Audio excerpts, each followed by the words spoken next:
আসসালামু আলাইকুম রহমতুল্লাহ বারাকাতু।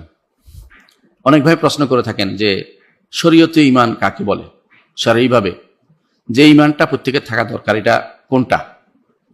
শারঈভাবে ঈমানের জন্য যে জিনিসটা থাকা দরকার, আমরা যদি কোনো ইমাম বুখারী রহমতুল্লাহ আলাইহির কিতাবুত তাওহীদ পড়ি অথবা কিতাবুল ঈমান পড়ি, আপনি পাবেন কিতাবুল ঈমানের শুরুতে তিনি বলেছেন বাবুন আল ঈমানু কাউলুন ওয়া আমাল। ঈমান হচ্ছে কথা এবং আমল, দুইটা জিনিসের নাম। কথা কি? কথা হচ্ছে মনের কথা, মুখের কথা। আর আমল কি?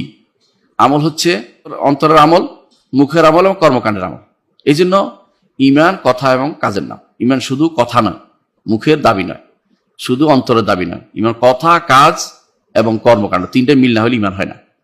এই জন্য আলেমরা বলে থাকেন আল ঈমানু তাসদীকুম বিল জিনান ওয়া ইকরারুম বিল লিসান ওয়াল আমালু বিল আরকান। এটা হচ্ছে বিশুদ্ধতম ঈমানের সংজ্ঞা। তিনটে জিনিস পাওয়া যেতে হবে ঈমানের মধ্যে। ঈমান হচ্ছে অন্তরের মধ্যে স্বীকৃতি, মৌখিক স্বীকৃতি এবং কর্মকাণ্ডের মধ্যে স্বীকৃতি প্রমাণ দিবেন আপনি। তাহলে ঈমানের এই তিনটি জিনিসের মধ্যে আপনাকে রাখতে হবে, কোনোটাকে বাদ দেওয়া যাবে না। কোনোটাকে বাদ দেওয়া যাবে, বলা যাবে না যে একটা হলে একটা না হলেও চলবে, এরকম যেন না হয়। হ্যাঁ, আমলের মধ্যে কারো কারো যেটা তার ফরজ হয় নাই এটা সে করবে না। যেমন কারো হজ ফরজ হয় নাই, যাকাত ফরজ হয় নাই, সেটা বিশ্বাস করলে তার চলবে।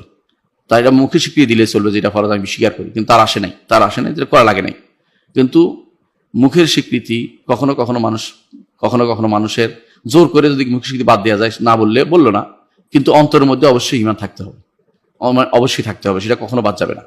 ঈমানের তিনটি জিনিস অবশ্যই থাকা লাগবে। একটা হচ্ছে অন্তরের স্বীকৃতি, মৌখিক স্বীকৃতি, কর্মকাণ্ডের মাধ্যমে সেটার পরিণতি, সেটার আমল থাকতে হবে। তিনটা জিনিসের নাম ঈমান। ইমাম বুখারী রহমতুল্লাহ আলাইহি এটাই উল্লেখ করেছেন, কাউলুন ওয়া আমাল।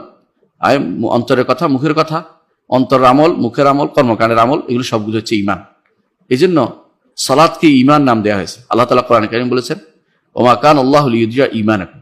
আল্লাহ তাআলা তোমাদের ঈমান বিনষ্টকারী নন, অর্থাৎ ঈমান নষ্ট করবেন না। ঈমান তিনি এই ঈমান বলতে সালাত বুঝিয়েছেন তাবত। মুফাসসিররা সবাই বলেছেন যে এই ঈমান বলতে সালাত বুঝিয়েছেন, কারণ কিছু লোক কাবার দিকে ফিরে যাওয়ার আগেই মারা গেছেন, অর্থাৎ বাইতুল মাকদিস দিকে ফিরে সালাত করা অবস্থায় তারা মারা গেছেন। এখন কিছু মানুষ বলতে আরম্ভ করলো যে যারা এই দিকে ফিরে সালাত আদায় করছেন তাদের সালাতের কি হবে? আল্লাহ তাআলা তখন এই আয়াত নাযিল করলেন ওমা কান আল্লাহু লিইউযিআ ঈমানাকুম ইন্নাল্লাহা বিন-নাসি লারাউফুর রাহিম। আল্লাহ তাআলা তোমাদের ঈমান বিনষ্টকারী নন। ওদিকে ফিরে তারা সালাত আদায় করছে, এই সালাত আল্লাহ তাআলা কবুল করবেন। তো এই সালাতকে ঈমান হিসাবে আল্লাহ তাআলা নিয়েছেন। এই জন্য ইমাম বুখারী রাহমাতুল্লাহি আলাইহি অধ্যায়ের বিন্যাস করেছেন বাবুন আস-সালাতু মিনাল ঈমান। অধ্যায় সালাত ঈমানের অংশ।